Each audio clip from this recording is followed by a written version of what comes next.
ഏത് സാഹചര്യത്തിലും പാല് ചുരത്തുന്ന കറവ പശുവാണ് സർക്കാരിനെ സംബന്ധിച്ച് മദ്യശാലകൾ. കടുത്ത സാമ്പത്തിക പ്രതിസന്ധിയിലൂടെ സംസ്ഥാനം കടന്നു പോകുമ്പോഴും പിടിച്ചു നിർത്തുന്നത് മദ്യശാലകളും ലോട്ടറിയുമാണ്. സാമ്പത്തിക പ്രതിസന്ധി നേരിടാൻ ബിവറേജസ് കോർപ്പറേഷനിൽ നിന്ന് ഗാലനേജ് ഫീ വഴി 200 കോടി രൂപ കണ്ടെത്തുമെന്ന് കഴിഞ്ഞ ബഡ്ജറ്റ് പ്രഖ്യാപനം സർക്കാരിന് നടപ്പിലാക്കാനായില്ല. ഗാലനേജ് ഫീ ഉയർത്തിയാൽ മദ്യവില വർദ്ധിപ്പിക്കേണ്ടി വരുമെന്ന് ബെവ്കോ നികുതി വകുപ്പിനെ ബോധ്യപ്പെടുത്തിയിരുന്നു. ഇതോടെ നികുതി വകുപ്പ് തീരുമാനം തൽക്കാലത്തേക്ക് മരവിപ്പിക്കുകയായിരുന്നു.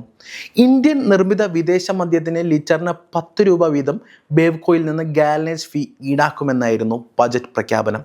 മദ്യവില വർദ്ധിപ്പിക്കില്ലെന്ന് പ്രഖ്യാപന വേളയിൽ തന്നെ മന്ത്രി കെ.എൻ. ബാലഗോപാൽ പറഞ്ഞിരുന്നെങ്കിലും ബെവ്കോ സമർപ്പിച്ച കണക്കുകൾ നേരെ വിപരീതമായിരുന്നു. 200 കോടിയുടെ വാർഷിക വരുമാനമാണ് സർക്കാർ ലക്ഷ്യമിട്ടതെങ്കിലും 300 കോടി രൂപ ഈ ഇനത്തിൽ നൽകേണ്ടി വരുമെന്നാണ് ബെവ്കോയുടെ കണക്കെടുപ്പിൽ കണ്ടെത്തിയത്. ബെവ്കോ ലാഭമുണ്ടാകുമ്പോൾ ഇത് ബുദ്ധിമുട്ടാകില്ലെങ്കിലും ലാഭം കുറയുന്ന സാഹചര്യത്തിൽ ഇത് ബാധ്യതയാവുകയും മദ്യവില ഉയർത്തേണ്ടി വരികയും ചെയ്യുമെന്നായിരുന്നു റിപ്പോർട്ട്. 2022 നവംബറിൽ മദ്യത്തിന്റെ വിൽപ്പന നികുതി 4% വർദ്ധിപ്പിച്ച സർക്കാർ 2023 മുതൽ 24 ബഡ്ജറ്റിലെ സെസ്സും ഏർപ്പെടുത്തിയിരുന്നു. 500 രൂപ മുതൽ 999 രൂപ വിലയുള്ള കുപ്പിക്ക് 20 രൂപയും 1000-ന് മുകളിലേക്ക് വിലയുള്ള കുപ്പിക്ക് 40 രൂപയുമാണ് സെസ് ഏർപ്പെടുത്തിയത്. ഇതിന് പുറമെയായിരുന്നു ഗാലനേജ് ഫീ വർധന. മുൻ വർഷത്തെ സംസ്ഥാന ബജറ്റിനെ തുടർന്നും മദ്യവില കൂടിയിരുന്നു. അന്ന് മദ്യത്തിന് സാമൂഹിക സുരക്ഷാ സെസ്സാണ് ഏർപ്പെടുത്തിയത്. ഇതോടെ 999 രൂപ വരെ വിലയുള്ള മദ്യത്തിന് 20 രൂപയും 1000 രൂപയ്ക്ക് മുകളിലുള്ള മദ്യത്തിന് 40 രൂപയും വർദ്ധിച്ചു. ദുർബല വിഭാഗങ്ങൾക്ക് സാമൂഹിക സുരക്ഷ ഉറപ്പുവരുത്തുന്നതിനാണ് സാമൂഹ്യ സുരക്ഷാ സീഡ് ഫണ്ട് മുഖേന അധിക വിഭവ സമാഹരണം നടത്താനാണ് സർക്കാർ മദ്യത്തിന് സാമൂഹിക സുരക്ഷ സെസ് ഏർപ്പെടുത്തിയത്. നിലവിൽ രാജ്യത്തെ തന്നെ മദ്യത്തിന് ഏറ്റവും ഉയർന്ന വില ഈടാക്കുന്ന സംസ്ഥാനങ്ങളിൽ ഒന്നുകൂടിയാണ് കേരളം.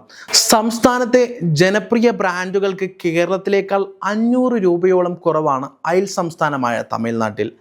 സംസ്ഥാനത്ത് എന്ത് സാമ്പത്തിക പ്രശ്നം വന്നാലും മദ്യത്തിന് വില കൂട്ടിയാണ് അതിന് പരിഹാരം കാണുന്നത്. മദ്യപാനികൾക്ക് ചോദിക്കാനും പറയാനും ആരുമില്ലെന്ന് കരുതുകയാണ് സർക്കാർ. സുനാമി വരുമ്പോഴും പ്രളയം വരുമ്പോഴുമെല്ലാം മദ്യപാനികളുടെ മേൽ വലിയ ഭാരമാണ് സർക്കാർ അടിച്ചേൽപ്പിച്ചത്.